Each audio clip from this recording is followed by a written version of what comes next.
واش الدراري كي دايرين اخوتي صافا اون فور كلشي مزيان؟ نتمنى تكونوا مزيانين. بون هاد اللحظه اللي راني نهضر معاكم فيها دابا نهار الخميس، ولكن لا فيديو ديال لونطرينمون اللي غادي تشوفو تصورت نهار الاربعاء، لان بغيت نشوف لا فيديو الاول ونشرح لكم لونطرينمون ونوريه لكم في نفس الوقت. داكشي علاش احتاجيت باش نشوف لا فيديو باش نقدر نهضر ونشرح لكم في نفس الوقت. وابري لا فيديو ديال لونطرينمون ان شاء الله عندي لكم المبتدئين، خاصة المبتدئين عندي لكم نصائح مزيانين ومهمين بزاف. يلا نخليكم مع لا فيديو وعطيوني رايكم في التالي. بون الدراري، اول حاجه ديروها قبل ما تبداو لونطرينمون هي ليشوفمون ولي زيتيرمون.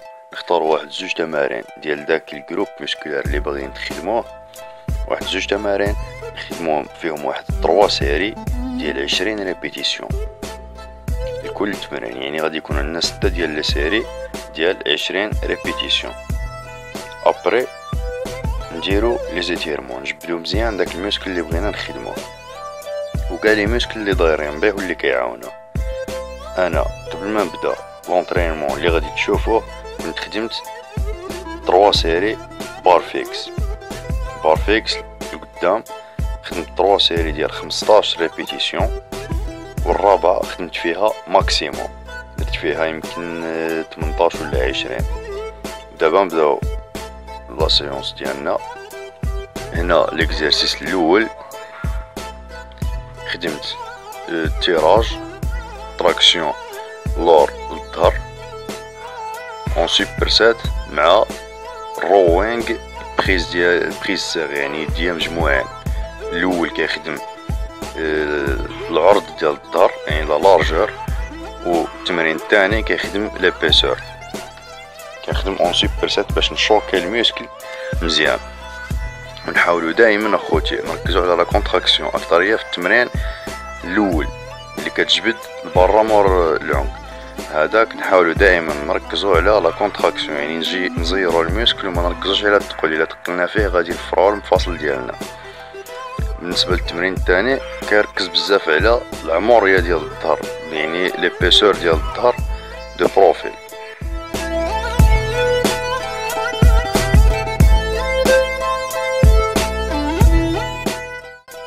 كما كتشوفوا اخوتي هاد التمرين هنا خدمت سوبرسات بلس دروبسات، كنخدم وكنقص الميزان في التمرين الاول وكننتقل ديراكت للتمرين الثاني كندير نفس الشيء. حتى هنا في الروينغ كنخدم وانا عندي واحد الفلسفه ديالي في الدروبسات، ما كنخدمش مثلا بالحساب 8 8 8 يعني 8 ونقص 8 ونقص 8 ونقص، ولا كنخدم حتى نعيا، يعني كنبدا الميزان الاول نخدم حتى نعيا ونقص، نخدم حتى نعيا ونقص، نخدم حتى نعيا.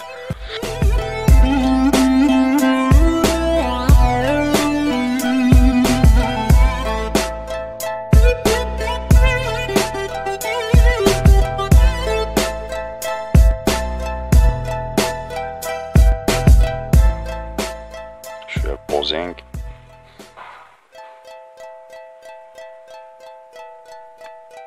هذا دراري السوبرسات الثانيه. هنا خدمت تراكسيون بريز نوتر، هذا كيخدم ليبيسور ديال الظهر بزاف، كيخدم ليبيسور ديال الظهر. كنخدمو اون سوبرسات مع الروينغ افيك التير، ولكن لا بريز سوبيناسيون ماشي نورمال، بريز سوبيناسيون ماشي بريز نوتر. ودائما الظهر يبقى مسقد الدراري، دائما هادي ركزوا عليها باش ما تهلكوش لي لومبير والظهر ديالكم، باش ما تقيسكمش شي اغني ديسكال. ضروري ركزوا عليها بزاف الدراري، الظهر يبقى بلا.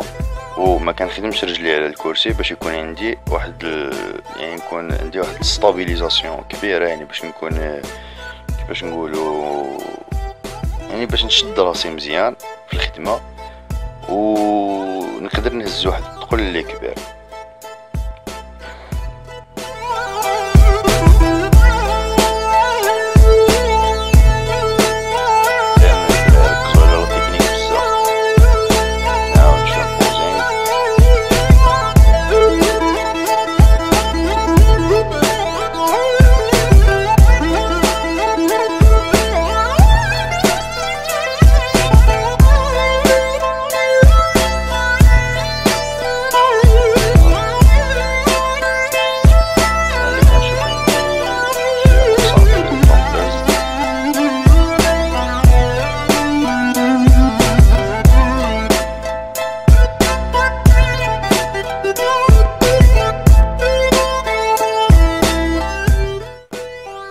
بون هنا الدراري مشينا للاكزرسيس الصح. هنا شويه ثقل، هذا الديد ليفت.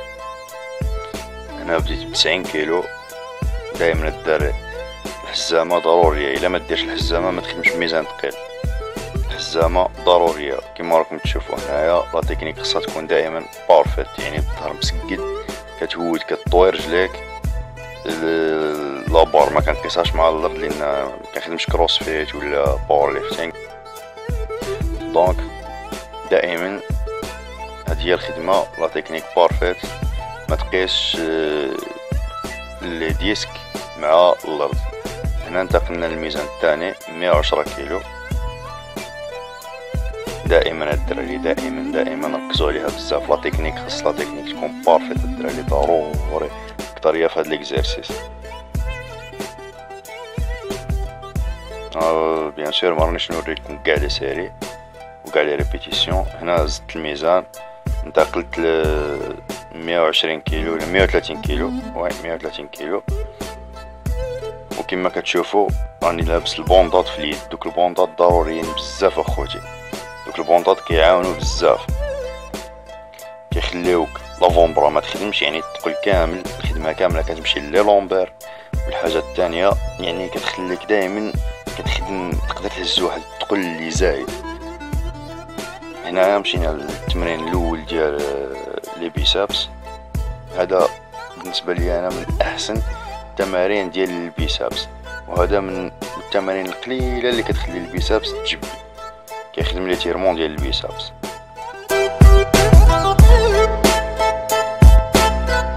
بون هنا كنخدم الجهه الدخلانيه نتاع البيسابس بزاف.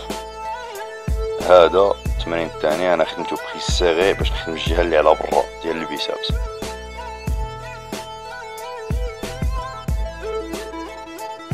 كيخدم في نفس الوقت البراشيال ولا الباكير انتيريور. كنخدم انا بالنسبه ليا كنبغي نخدم لونغ ريبيتيسيون، لي ريبيتيسيون بزاف. هاد التمرين عاود حتى هو من احسن التمارين اللي كيخدموا يعطيوك الحجم ديال البيسابس باش تكبر.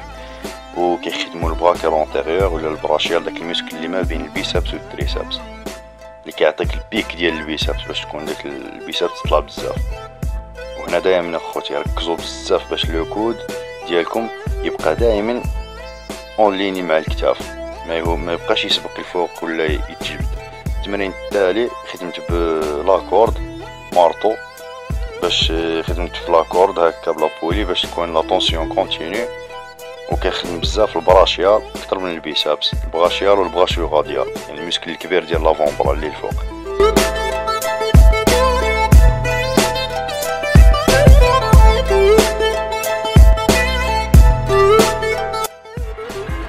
الدراري اونترينمون فيني، حصه دازتوها على شربات الشاكر ديال اللاوي. نشوفكم في الدار. ايوا خوتي اونترينمون كما شفتو سالا كي جاكم بعدا وهذاك ولا لا. بون الانترينمون راه على حسابي انا، يقدر واحد اخر يديرو، ولكن على حساب انا كيفاش شايف الظهر نتاعي، كيفاش شايف لي بوين فابل ديالي. انا كنخدم بزاف على لي بيسور ديال الظهر، يعني كيفاش يكون عامر من الجنب، يعني فاش تشوفني هكا دو بروفيل كيفاش يبان لك الظهر هنايا عامر، ماشي العرض ديال الظهر. بون نمشيو للنصائح اللي بغيت نعطيكم. بغيت نجاوب ديجا على زوج ديال الاسئله اللي مهبلين اي مبتدئ واي واحد كيسولني عليهم، اي واحد داخل لاصال كيسولني عليهم. الحاجه الاولى هي شحال خصني نتريني في السيمانه. الجواب ديال هذا السؤال بسيط وبسيط وبسيط بزاف. يقدر بزاف ما يقتنعوش به والغالب ما كيقتنعوش به، ولكن في الحقيقه راه هادشي اللي خصو يكون وهادشي اللي خصكم ديروه اخوتي. ديوها مني وبالتجربه، لا اي واحد دربتو درت له هاد لونطرينمون اللي غادي نقول لكم دابا. شحال خص تريني من مره في السيمانه؟ 3 ايام، غير 3 ايام في السيمانه. لان انت كمبتدئ شنو درت؟ دخلت واحد الحاجه جديده على الجسم ديالك، عطيتها له يديرها، واحد المجهود عضلي جديد عطيتو له يديرو، وداك الشيء بالترتيب، يعني 3 ايام في السيمانه وبانتظام. دونك الجسم ديالو ديالك شنو كيوقع؟ كيتشوكا غير 3 ايام في السيمانه، كيتشوكا. والا كنت تقيس كاع العضلات ديال الجسم ديالك راك غادي تصحى ولا حتى تصحى. يعني ديوها من الدراري، راني دربت الدراري صحابي، دربت الناس اخرين، وعطانا نتائج. هادشي اللي راني كنقول لكم عطانا نتائج، كيعاون بزاف. تريني 3 مرات في السيمانه. الشهر الاول غادي تلعب لو كور كومبلي، الجسم كامل. بالنسبه الى بغيتو تشوفوا التمارين، ها هي لافيش غادي تطلع لكم دابا الفوق، تشوفوا هاد لا فيديو راه فيها كاع التمارين. السيمانه الاولى غادي تمشيو على تختاروا تمرين من هادوك اللي قلت لكم. السيمانه الثانيه غادي تبدلوهم، تختاروا التمارين الاخرين اللي في نفس لا فيديو، تختاروا التمارين الاخرين، واحد يبقى نفس الشيء، تمرين واحد بالنسبه لكل عضله. بالنسبه للسيمانه الثالثه والرابعه غادي تمشيو على داك البروغرام هذاك، غير شنو في السيمانه الرابعه تحاولوا تزيدوا شويه في الوزن وصافي، وحاولوا تركزوا مع لا تكنيك بزاف. غادي ان شاء الله من بعد ندير فيديو ونشرح لكم فيها هذا الشيء مزيان بالتدقيق. دابا راني نشرح لكم غير باختصار، ديوها منا خوتي، راه والله هذا الشيء اللي كيمشي. ترينيو 3 ايام في السيمانه لمده شهرين. الشهر الثاني وشنو غادي دير فيه؟ غادي تولي تقسم لي بارتي دو كور، مغاديش تبقى تخدم دائما لو كور كومبلي، مي غادي تقسم. النهار الاول غادي تخدم فيه الرجلين ولا زابدومينو، النهار الثاني غادي تخدم فيه الصدر البيسابس والتريسابس، النهار الثالث غادي تخدم فيه الظهر مع الكتف اللي قدام والجناب. هادشي اللي كاين. بالنسبه للبروغرام ديال لونطرينمون غادي نخليه لكم هو هذا.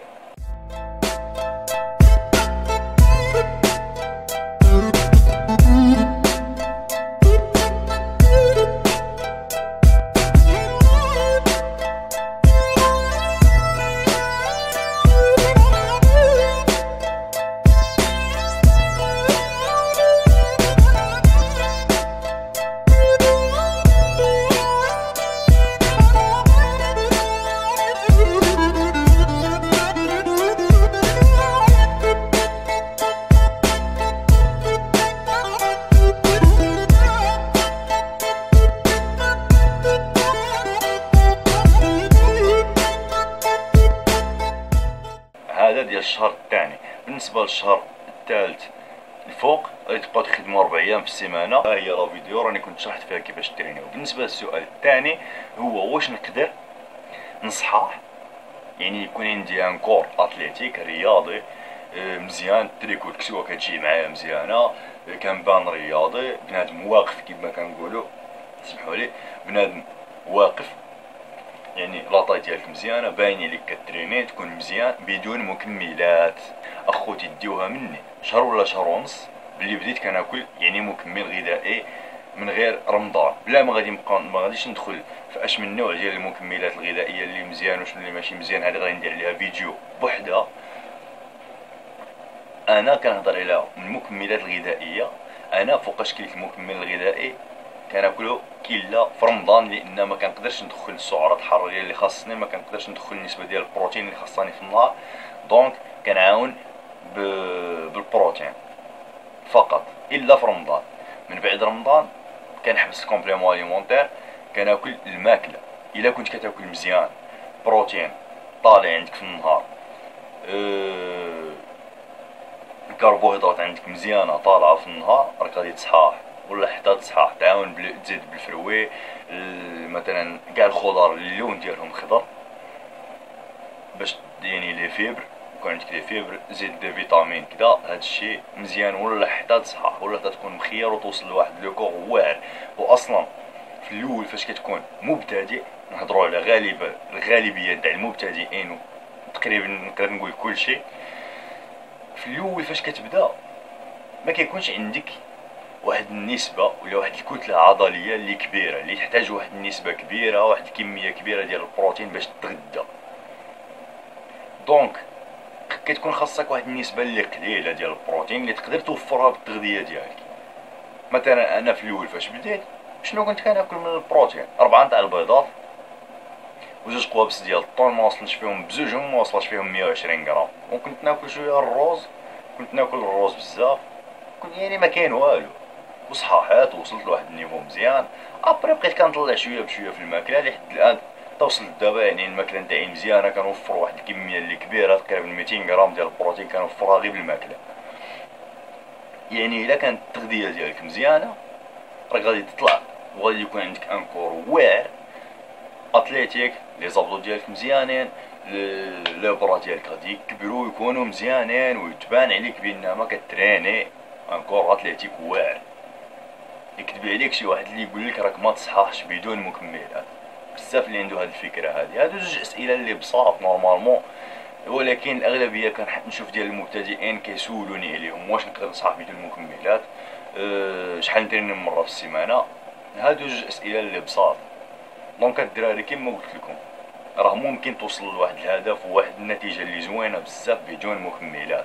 هما فريمون كيعاونوا على بزاف تاع الحوايج، اكثر سرعه الاستشفاء العضلي اكسيتيرا. المهم كاين بزاف نتاع من بعد ان شاء الله نحاولوا نناقشوا هاد المواضيع، ولكن هادشي اللي قلت لكم راه كاين وبالتجربه، وراه توصلوا به ولا حتى توصلوا لواحد النتيجه اللي زوينه بزاف اخوتي. غير تبعوا داكشي وان شاء الله والله تكونوا مزيانين. يلا نشوفكم في فيديو اخر ان شاء الله اخوتي، تهلاو لي فراسكم وكما العاده بوم.